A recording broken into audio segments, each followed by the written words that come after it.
Hey everyone, it's Nicole Spohr here today for Simon Says Stamp with a rainbow paint palette birthday card to share with you. While I made this into a birthday card, this could just as easily be made into any kind of occasion card, maybe for a crafty friend or something like that. While the components of this card were created with a special card kit from Simon Says Stamp that has sold out, I did want to go ahead and share my video because these components are available for individual purchase, or you might already have some of them. So this honeybee stamps over the rainbow paper did come in the kit. This has been out for a little bit, and I did pick the rainbow stripy background here for my card base. I trimmed this down to 4 by 5¼ inches, and I thought it would be really fun to create a tone-on-tone text background for my card. So I am taking Let's Celebrate and Celebrating You, 2 phrases from the Sweet Birthday stamp set. This is a big 6 by 8 stamp set that was in the kit, also available for individual purchase. And I am stamping these phrases in some of my favorite Simon Says Stamp dye ink colors.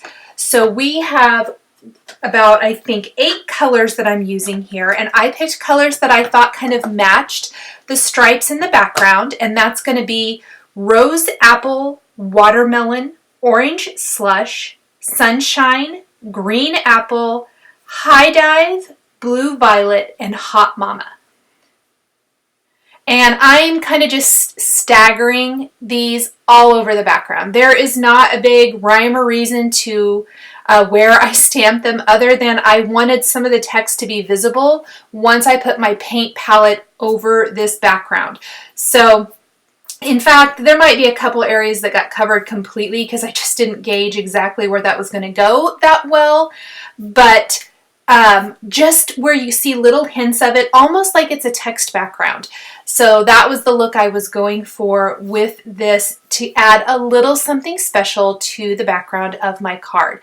This probably was the most time-consuming part of this card, and when I say time-consuming, it actually was not a time-consuming card at all. This card came together literally one of the quickest cards I've made in a while.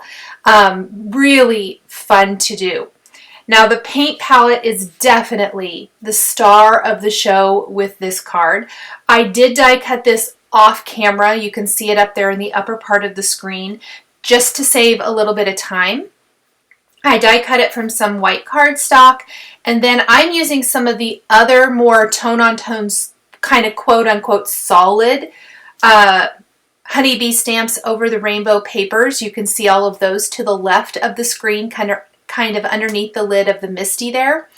Those I used to die cut all of the splatters. So I ran that paint palette through my Spellbinders platinum die cutting machine. Must be 1, 2, 3, 4, 5, 6, 7 times. We're going to have red, orange, yellow, green, aqua, blue, and purple on our paint palette. It's actually really pretty easy to not waste a ton of the paper. I will say, since I did not video that step of this, I would take like a little corner or just a little side of the paper, lay my die down and run it through so that I wasn't die cutting the entire paint palette every single time. I could have if I wanted to, and I actually could have created probably 7 cards with this paint and just switched around the order of the paint in that and created lots of paint palettes. But I just kind of would lay just the area I really wanted to die cut over my paper, go ahead and die cut that, and then I just had a little bit to discard, and that way I wasn't wasting a ton of those solid papers. As you can see, I still have a lot left, and that way I can use it for other card designs. Now once I have my background all stamped, and it looks like I'm getting about done here, in case, or if I want to add anything else, I can, but look at all that fun, colorful text. I really like this. I think it's a really fun technique. We are ready to start putting it all together. So there's the paint palette die. Here are the papers I used, just so you get a little bit better idea of how much I have left even after I've die cut. And when I die cut the palette from the white cardstock, the paint didn't really pop out. It would if I pushed pretty hard, or not even pretty hard, just if I had pushed on it a little bit. So that it won't pop out, I decided to back my palette with foam adhesive. This is going to serve not only to adhere my palette to my card base so that it has a bit of dimension, but it's also going to secure those pieces in there. I could have popped them out and then just simply inserted the colorful pieces for an inlay, but I wanted mine to stick up a little higher, so I opted to go ahead and use those white die cut pieces this time.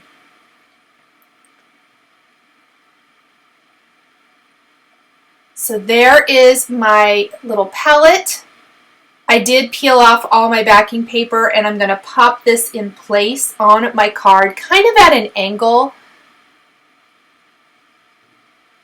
And then we can adhere all the paint and the little splatter pieces. And I'm going to use a crystal katana to easily pick them up and put them right where I want them to go. And I'm going to use the Lawn Fawn glue tube to add some glue to the palette and then place those pieces. So I'm going to start by adding a little bit of glue and then just lining those up with the crystal katana, making sure it's exactly where I want it to go, even the little teeny tiny splatters. And as we start adding all of these fun little pieces, it really starts coming together. This is a great way to use up little scraps of pattern paper or cardstock that you have in your stash. And I love that this is not an occasion-specific die. This, as I mentioned, I made a birthday card with this, but this could be a friendship. This could just be a fun artsy type card. You could use this on a scrapbook page layout. There are lots and lots of ways to use this. I would love to maybe see this more as you could stamp a sentiment on the paint palette itself, I guess I want to say. So lots of fun ways to use this really, really cute die. I absolutely love this. Now that I have all of my pieces where I want them to go, I did set some acrylic blocks on top, just something heavy and flat, to hold those down until the glue dried. Then I'm going to place some nice strong adhesive on a white top fold card base and pop my panel right there on the card. Because it's slightly smaller than A2 size, it's going to have a great white border all the way around. While I work on the remaining parts of the card, I knew I wanted to cover the paint splatters on the palette with crystal lacquer. This is from Hero Arts, and while I work on the rest of the card, this can be drying. So I went ahead and put a nice thin layer over all of the splatters on my card, and when this dries, it's going to have a glossy finish. You could also achieve this with glossy accents or other similar products.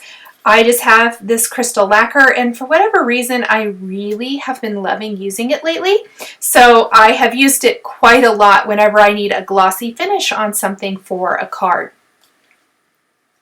And then, as I mentioned, I'm going to set this aside to completely dry. Now, for the focal point sentiment on my card, we've used text in the background with tone-on-tone stamping, but I want that focal point sentiment. So we are going to stamp Happiest Birthday to You from the Sweet Birthday stamp set on some black cardstock using clear embossing ink, and heat emboss this with white embossing powder.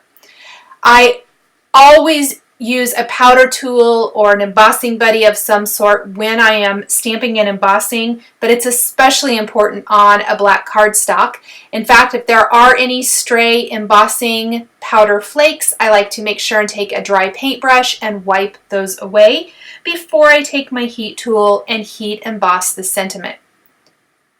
I wanted a bold sentiment, so I picked this kind of bolder line from the Happiest Birthday to You, And I purposely picked black cardstock to stamp this on, as it's going to stand out a little bit better than maybe white. White would definitely blend into the background too much, and a color probably would have been okay, but I really like the black for a bold greeting.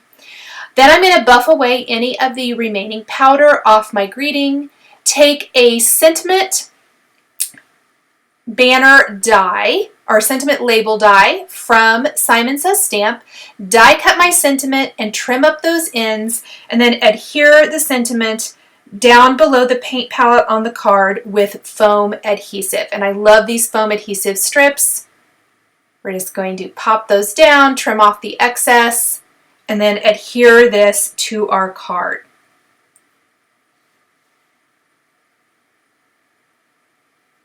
The final thing we're going to do to just round out this rainbow design is take some great little Simon Says Stamp confetti. This is rainbow confetti, and we are going to glue these down with little drops of Lawn Fawn glue tube and use the crystal katana to pick them up and pop them in place. This is going to add a nice touch of sparkle, plus reinforce that rainbow look and feel that we have going on in this card design. I have quite a few of these confetti pieces in the upper right corner, and then they're going to scatter. I didn't really put any more. I think I put one on the palette, but I just didn't want to cover the palette with these. So they're mostly concentrated in the upper right corner and the bottom left corner of the card design. And there's going to be some up above the black embossed sentiment, and then there's one down below. We will let these dry, and that is going to finish off our rainbow paint palette birthday themed card. Thank you guys so much for joining me today for this bright and colorful rainbow birthday card design. The supplies I used to create my card are listed and linked below the video here on YouTube. Here are a couple more videos featuring Simon Says Stamps and Dies that you might be interested in. If you enjoyed this video, please give it a thumbs up and be sure to subscribe to my channel and hit that notification bell so that you never miss a new card making or paper crafting video. Thank you so much for joining me today, and we'll catch you next time.